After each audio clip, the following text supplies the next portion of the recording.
especiales en los poros que permiten, o más bien evitan, que haya una supervivencia o proliferación en condiciones normales de muchos microorganismos.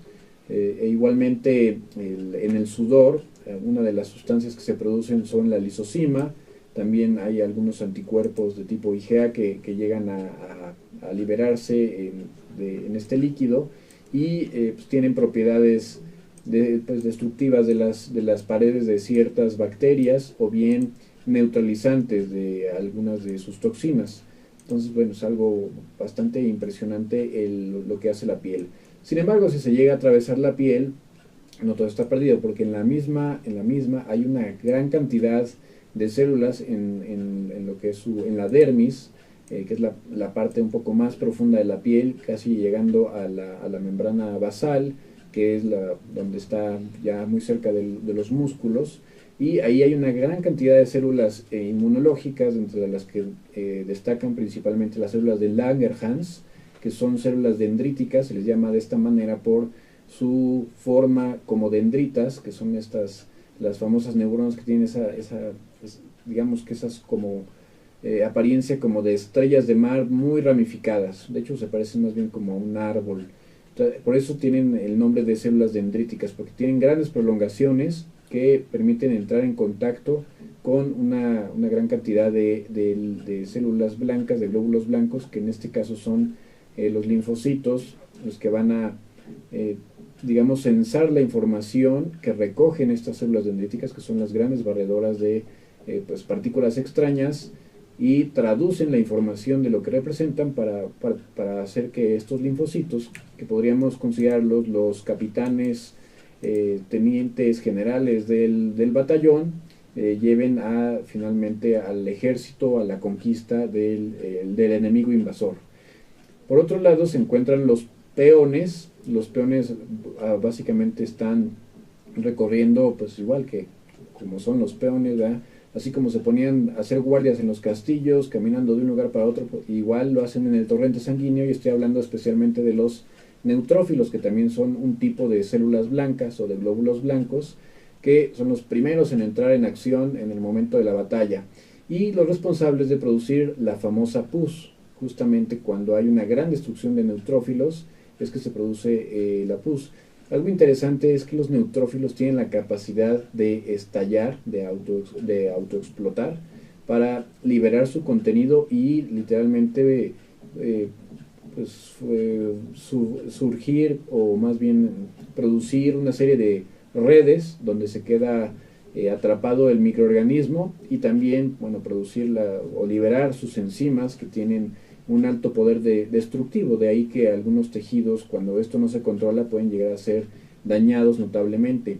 Entonces los neutrófilos llegan a la batalla, sobre todo cuando se penetra la piel. Entonces, lo típico que después de que se clava una espina o alguna cosa, una rajada, pues se inflame la zona, que justamente la inflamación lo que va a permitir es que lleguen todas estas células a defender el sitio. Es como la alerta o la campanada, las llamaradas que antes se prendían pues en las torretas o en las murallas de los castillos, para avisar que un enemigo estaba invadiendo pues precisamente el castillo, que había abierto una brecha a través de la muralla. Entonces lo que hacen es atraer a todos estos soldados, y los primeros en llegar pues son pues, los peones, como les comento, igual que en el ajedrez.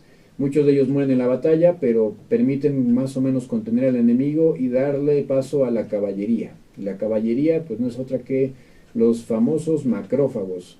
Se llaman macrófagos porque son grandes comedores. Los neutrófilos tienen una capacidad muy limitada de comer, o vaya, el nombre más adecuado es fagocitar a ciertos microorganismos, pero digamos que está es bastante rudimentaria esta posibilidad.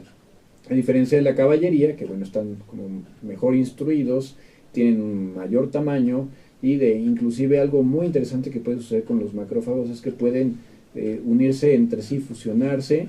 No sé si alguna vez vieron la de los Critters, la famosa película de los Critters, que fue pues muy bueno, fue todo un hit en los 80s, 90s, esas criaturillas horrorosas que incluso hacían bolas enormes y devoraban humanos enteros en cuestión de segundos. Bueno, Algo parecido es lo que llega a suceder con los macrófagos cuando es difícil combatir una infección, pueden llegar a fusionarse y hacer pues diversas, digamos que diversas estrategias de fusión.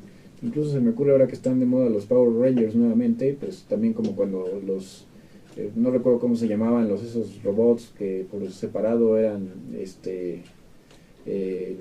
no recuerdo cómo se llamaban, pero se unían y formaban un gran robot. Bueno, algo así sucede con los macrófagos. Y precisamente para hacer más eficiente la posibilidad de combatir al enemigo, los macrófagos tienen una gran capacidad de comer, por eso se llaman macro de grandes y fagos de comida, ambos vienen del griego, y entonces devoran a los microorganismos, algunos de los cuales ya estarían parcialmente degradados por la acción de los neutrófilos. También se encargan de barrer a los neutrófilos muertos, limpiar, porque ustedes saben que era lo que pasaba antes en los campos de batalla cuando se dejaban los cadáveres, la peste. Y pues lo mismo puede suceder en el organismo. De hecho, justamente cuando una enfermedad o una infección se sale de control, literalmente sucede lo que antes pasaba en los campos de batalla, la peste, que empezaba a contaminar y a pudrir pues, todos los que estaban en la zona y enfermar incluso a las células enfermas. Lo mismo sucede con los tejidos cercanos. Si los macrófagos no son lo suficientemente eficientes, se agotan o pues se reduce su número. Entonces, estos se encargan de tanto degradar a los microorganismos que todavía están haciendo de las suyas, como limpiar los desechos de los linfocitos, de los neutrófilos. Los linfocitos, digamos que estudian cómo está el enemigo, y ya una vez que tengan una estrategia efectiva, si se vuelven a enfrentar al enemigo, entonces la posibilidad de superarlo o de derrotarlo va a ser mucho mayor. Lo mismo que sucedía antes en las guerras, cuando se enfrentaban dos ejércitos o dos civilizaciones que no se conocían entre sí, que no tenían idea de cuál era la técnica de combate de uno y de otro, o incluso los armamentos. Entonces, pues había posibilidades de que cualquiera de los dos ejércitos ganara, ¿no? En este caso, lo que sucede en el organismo es que una vez que los linfocitos, digamos que se encuentran con la información que de hecho los mismos macrófagos, una vez que degradan y destruyen a estos agentes invasores, digamos que procesan sus armas, las presentan y entonces ya saben cómo producir el contraataque. Y justamente uno de los contraatacantes más importante es un linfocito, que es el linfocito B. El linfocito B, a diferencia del linfocito T, que el primero, o sea, el linfocito T es, digamos, el teniente, por así decirlo, el linfocito T es el teniente. El linfocito B es el bombardero. De ahí yo creo que va a ser más fácil que se lo aprendan. Entonces el linfocito B, que es el bombardero, lo que justamente va a hacer es recopilar la información que le va a dar el linfocito T para saber qué tipo de bomba y con qué intensidad va a producir en la siguiente exposición. De tal manera que cuando vengan los aviones o vengan los tanques, van a producir las bombas adecuadas para penetrar y destruir los diversos objetos, artilugios de batalla del enemigo invasor. Entonces los linfocitos B son los productores de anticuerpos. Los anticuerpos pues justamente son, podríamos decir que los misiles, las bombas, las balas de antitanque, que pues van a tener el objetivo precisamente de reconocer a estos microorganismos, adherirse a ellos y favorecer por un lado que los macrófagos puedan comérselos con mayor facilidad y por otro lado neutralizar el efecto sobre todo de las toxinas que producen muchas bacterias. Entonces, como ven, el sistema inmunológico está extraordinaria y maravillosamente diseñado. No cabe duda que no es obra de la casualidad ni del Big Bang, simplemente sin ninguna intercesión.